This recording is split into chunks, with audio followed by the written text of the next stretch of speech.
আমরা আজকে 6 মাস ধরে আসছি, ওটা আমাদের অভ্যাস হয়ে গেছে, কিন্তু নতুন লোকের কথা অসম্ভব ব্যাপার। সেই জায়গায় দাঁড়িয়ে পড়েই তো আমরা বলছি যে হ্যাঁ এক্সপার্টকে ডেকে পাঠানো হয়েছে, হয়তো উনি ম্যাক্সিমাম মানডে বা টিউসডের মধ্যে চলে আসবেন। তো আমরা সেই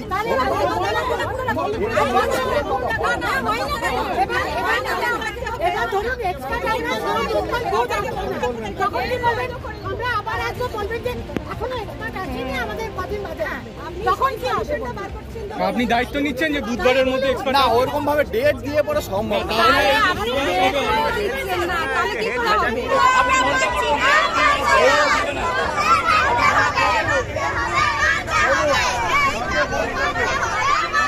কাকসা ব্লকের অন্তর্গত পানাগড় শিল্প তালুকে একটি বেসরকারি মদ তৈরির কারখানা বর্তমানে এলাকার মানুষের জন্য আতঙ্কের কারণ। তীব্র দুর্গন্ধে অতিষ্ঠ পানাগড়, বুদবুদ সহ আশপাশ এলাকার মানুষরা। বর্তমান পরিস্থিতি এতটাই ভয়ঙ্কর যে স্কুল চালানো দুর্বিষহ হয়ে উঠেছে। স্কুল পড়ুয়ারা এই গন্ধে অসুস্থ হয়ে পড়ছে। ঠিক একইভাবে স্থানীয়রাও অসুস্থ হয়ে পড়ছে মদ কারখানা থেকে নির্গত তীব্র দুর্গন্ধে। শ্বাসকষ্টজনিত সমস্যা থেকে বমি, গা গোলানো এই দুর্গন্ধে জেরবার এলাকার মানুষজন। প্রশাসনিক স্তরে বারবার আর্জি জানিয়েও কাজ হয়নি, এমনকি দূষণ পরিষদের কর্তাদেরও জানানো হয়েছিল, তাতেও কোনো কাজ হয়নি। সেই কারণে গত কদিন আগে দূষণ পরিষদের এক আধিকারিকের গাড়ি আটকে বিক্ষোভ দেখায় স্থানীয়রা, কিন্তু ব্যবস্থা গ্রহণের প্রতিশ্রুতি দেওয়া হলেও কারখানার তীব্র গন্ধ বন্ধ হয়নি। অভিযোগ উল্টে কয়েক গুণ বেড়েছে দুর্গন্ধ। শেষ পর্যন্ত এই ঘটনার প্রতিবাদ জানাতে পিঠে স্কুলের ব্যাগ নিয়ে পানাগড় মোরগ্রাম 14 নম্বর রাজ্য সড়কের ওপর বসে পড়ে স্কুলের খুদে পড়ুয়ারা। প্রতিবাদে হাতে প্ল্যাকার্ড নিয়ে আন্দোলনে সামিল হন স্কুল পড়ুয়ারা এবং স্থানীয় মহিলা থেকে বাসিন্দারা। এরপরেই একে একে রাজ্য সড়কে ছুটে আসে কাকসা থানার পুলিশ ও কাকসার যুগ্ম বিডিও শুভেন্দু গাঙ্গুলি। স্কুল পড়ুয়া ও স্থানীয়দের ক্ষোভের মুখে পড়ে প্রশাসনিক কর্তারা। দাবি জানানো হয় অবিলম্বে কারখানার তীব্র দুর্গন্ধ বন্ধ করতে হবে অথবা দুর্গন্ধ বন্ধ করার ব্যবস্থা নিতে হবে, তা না হলে জারি থাকবে আন্দোলন, সাফ জানিয়ে দেন স্কুল পড়ুয়া থেকে স্থানীয়রা। অবরুদ্ধ হয়ে পড়ে পানাগড় মোরগ্রাম রাজ্য সড়ক।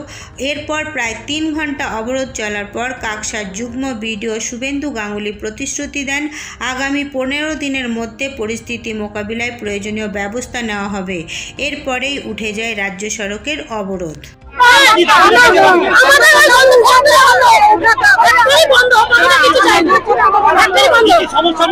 সমস্যা বাচ্চারা প্রত্যেকদিন বমি করছে, দুর্গন্ধ ঘরে কেটে যাচ্ছে না, নিজেরা মাথা ঘুরে উল্টা পড়ে যাচ্ছে।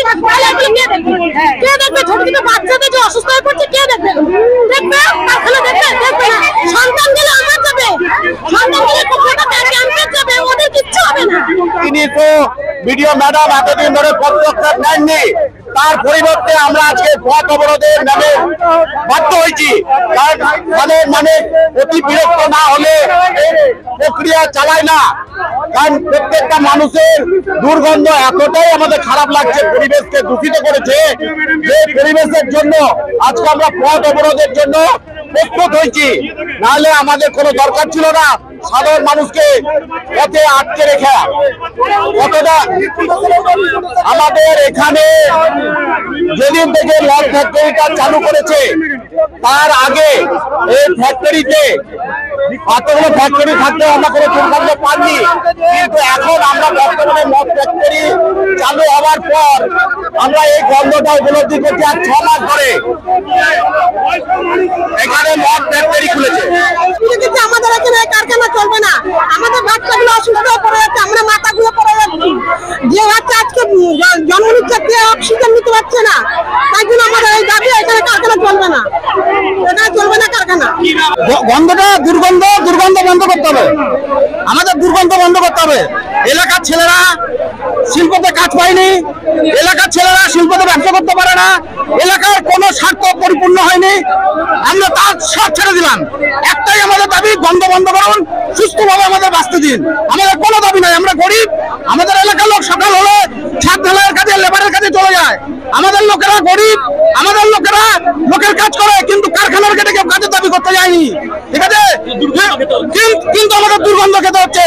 আমাদের এখানকার লোকেরা কি হয়েছে, ফুটপাতের ব্যবসা করবে তাতেও রাজি কিন্তু কারখানা কাজ করবে না।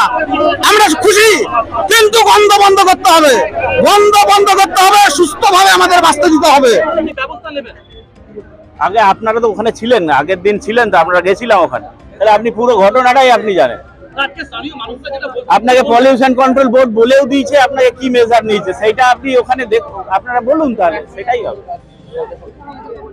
গন্ধ তো এই বেরোবার সময় আমি শুনলাম না, আমাদের প্রতিশ্রুতি দেওয়ার কিছু নেই। আমরা ওনাদের যেটা বক্তব্য যে আমাদের পাঠাবার, সেইটা আমরা রিপোর্টটা পাঠিয়ে দিই।